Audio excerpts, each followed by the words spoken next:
தாமரையின் தாகம் தீர்க்கும் யாத்திரையின் தொடக்க விழா கோவை மாவட்டம் பூண்டி வெள்ளியங்கிரி மலையடிவாரத்தில் தொடங்கப்பட்டது. பாரதிய ஜனதா கட்சியின் மாநில பொதுச் செயலாளர் வானதி ஸ்ரீனிவாசன் தலைமையில் நடைபெற்ற இந்த நிகழ்ச்சியை முன்னாள் நாடாளுமன்ற உறுப்பினர் நெப்போலியன் தொடங்கி வைத்தார்.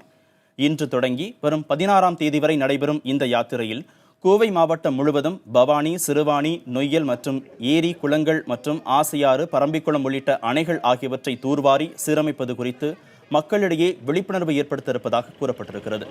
மேலும் இதுகுறித்து பொதுமக்களிடம் கையெழுத்து பெற்று தமிழக முதலமைச்சரிடம் நீர்நிலைகளை மேம்படுத்த கோரிக்கை வைக்க இருப்பதாகவும் கூறப்பட்டிருக்கிறது. தண்ணியே இல்லைங்கிறப்ப நம்ம நிலைமையை யோசிச்சு பாருங்கள். இன்றைக்கி குடிக்க தண்ணி கஷ்டப்படுறோம், அதே மாதிரி விவசாயத்துக்கு கஷ்டப்படுறோம். இதெல்லாம் நீர்நிலைகளை நம்ம ஆழப்படுத்தணும். அந்த காலத்தில் நல்லா இருந்த நிலைமை, காமராஜர் காலத்தில் நல்லா இருந்த நிலைமை அது அப்படியே படிப்படியாக குறைஞ்சி இன்றைக்கி ரொம்ப மோசமான நிலைமையில் இருக்குது. ஸோ அந்த நிலைமை மாறணும்.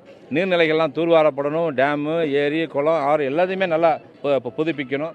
நீர் ஆதாரங்களை ஒவ்வொரு குடிமக்களும் பாதுகாப்பதற்கு நடவடிக்கை எடுக்க வேண்டும். அதிகமான அளவில் மரக்கன்றுகளை நட வேண்டும் என்று ஒரு விழிப்புணர்வு யாத்திரையாகவும், அதே சமயம் இந்த 50 ஆண்டு கால கழகத்தின் ஆட்சியில் தமிழகத்தினுடைய நீர் மேலாண்மையும் நீர் ஆதாரங்களும் எப்படியெல்லாம் அகல பாதாளத்திற்கு சென்றிருக்கிறது என்பதை மக்களிடம் எடுத்து கூறுகின்ற விதமாகவும் எங்களுடைய தாமரையின் தாகம் தீர்க்கும் யாத்திரை இன்று துவங்கி இருக்கிறோம்.